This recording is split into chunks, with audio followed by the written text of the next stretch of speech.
İzləyicilər, bugün sizinlə təbiət 6-cı sinif dərsliyi 1-ci hissənin tarazlaşan və tarazlaşmayan qüvvələr dərsini oxuyub tapşırıqlarını yazacağıq. İlk sualımızdan başlayaq.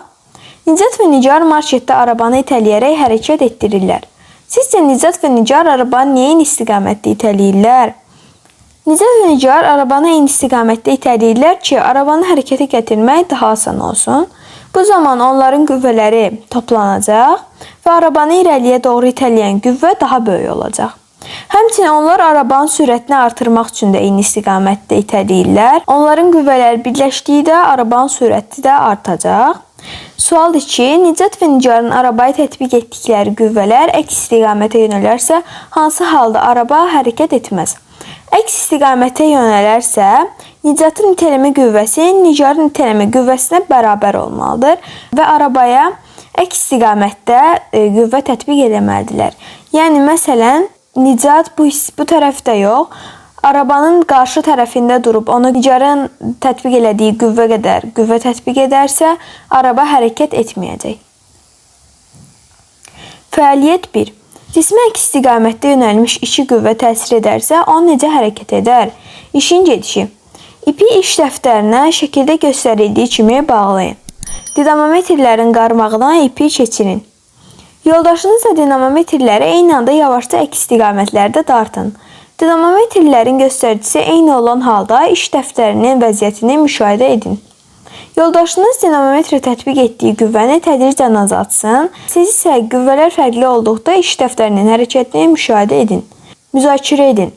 Hansı halda iş dəftəri hərəkət etmədi, hansı halda hərəkət etdi? Qüvvələr tarazlaşan, yəni balanslaşan qüvvələr olduqda dəftər hərəkət etməyəcək.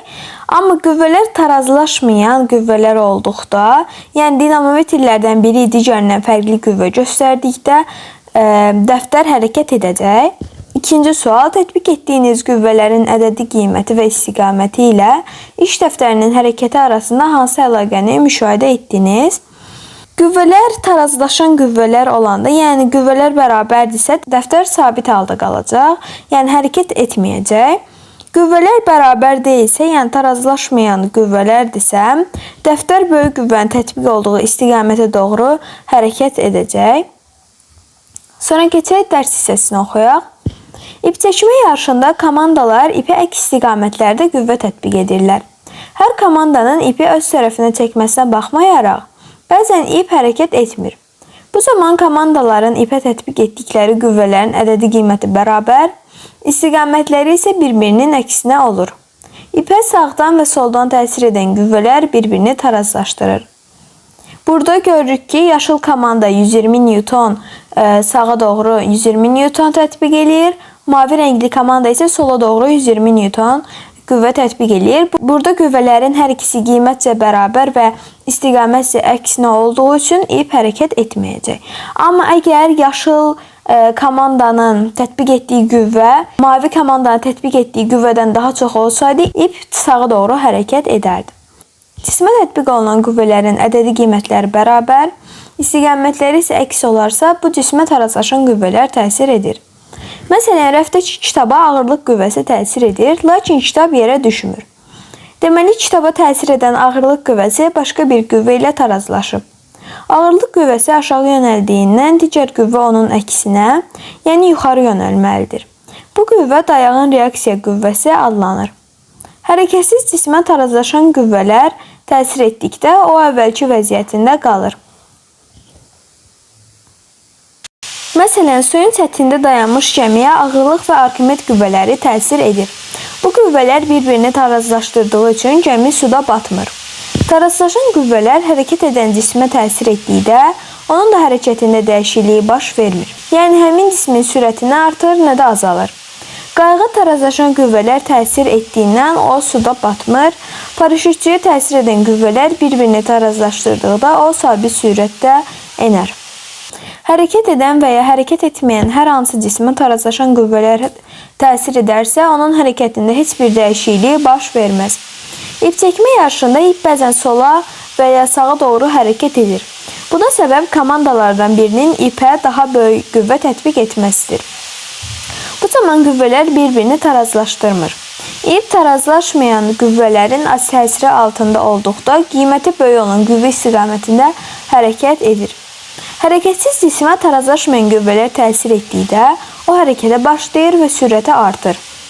Oxşar olaraq suya buraxılan metal kürəyə təsir edən ağırlıq qüvvəsi Arximed qüvvəsindən böyük olduğundan kürə tarazlaşmayan qüvvələrin təsiri altında olur və stəkanın dibinə doğru hərəkət edir.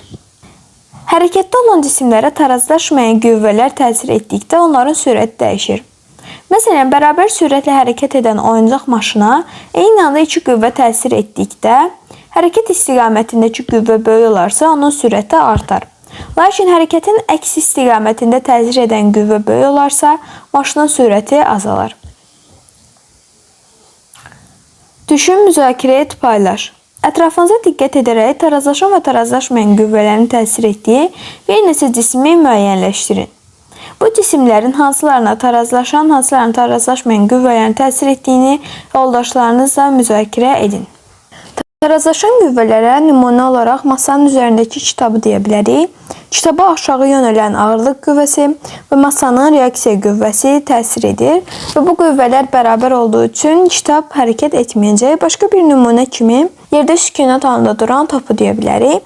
Topu aşağı çəkən ağırlıq qüvvəsi ilə yuxarı itələyən yerin reaksiya qüvvəsi bərabərdir. Buna görə də top hərəkət etmir.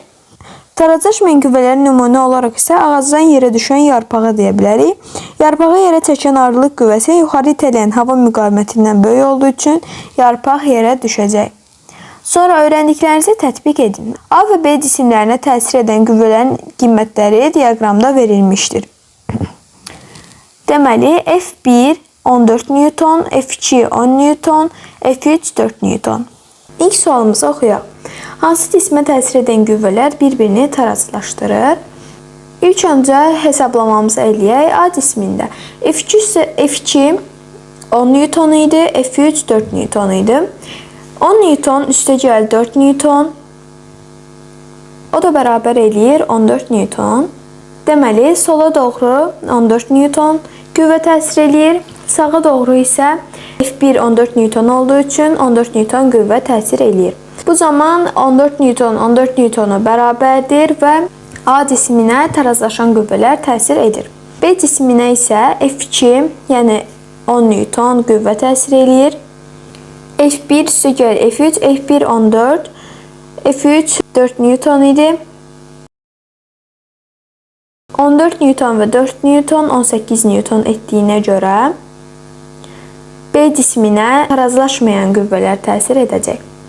Sola doğru bərabər sürətlə hərəkət edən A cisminə eyni anda şəkildəki kimi qüvvələr təsir edərsə, onun hərəkətində hansı dəyişikliklər olar? Sola doğru bərabər sürətlə hərəkət edir və A cismi gördüyümüz kimi A cisminə tarazlaşan qüvvələr təsir edir. Ona görə A cismi sola doğru sabit istiqamətdə, yəni sürətini dəyişmədən hərəkət eləməyə davam edəcək. Sual 3. Hərəkətsiz olan B cisminə eyni anda şəkildəki kimi qüvvələr təsir edərsə, onun hərəkətində hansı dəyişikliklər olar? B cismi hərəkətsiz haldadır və bayaq da hesabladığımız kimi B cisminə sola doğru 10 Newton, sağa doğru isə 18 Newton qüvvə təsir edir. Təbii ki də 18 Newton 10 Newtondan böyükdür. Ona görə də B cismi sağa doğru hərəkət edəcək. Öyrəndiklərinizi yoxlayın. Boşluqlara uyğun gələn sözləri müəyyən edin. Hərəkətsiz olan cismə tarazlaşmayan qüvvələr təsir etdikdə o hərəkətə başlayar. Hərəkətdə olan cismə tarazlaşan qüvvələr təsir etdikdə onun sürəti dəyişməz, ancaq tarazlaşmayan qüvvələr təsir edərsə onun sürəti dəyişər. Cismə təsir edən tarazlaşmayan qüvvələrdən böyük qüvvə hərəkət istiqamətində olarsa, cismin sürəti artar, əksinə olarsa azalar. Sual 2. Hansı nəqliyyat vasitələri tarazlaşan qüvvələrin təsiri altındadır? Nə üçün? Sürətlənən qayıq adından da görsəndiyi kimi sürətlənir, yəni sürəti artır. Buna görə də ona tarazlaşmayan qüvvə təsir edəcək. İkinci, limanda dayanmış gəmi limanda dayanıb, yəni hərəkət etmir. Deməli, bu gəmiyə tarazlaşan qüvvələr təsir edir.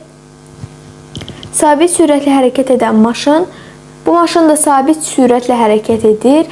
Yəni heç bir qüvvə təsir etmir ona, sabit sürətlidir. Ona görə bu maşına da tarazlaşan qüvvələr təsir edəcək. Bugünkü dərsimiz bu qədər. Əgər videomu bəyəndisə like atmağı və kanala abunə olmağı unutmayın. Gələn dərslərdə görüşənədək.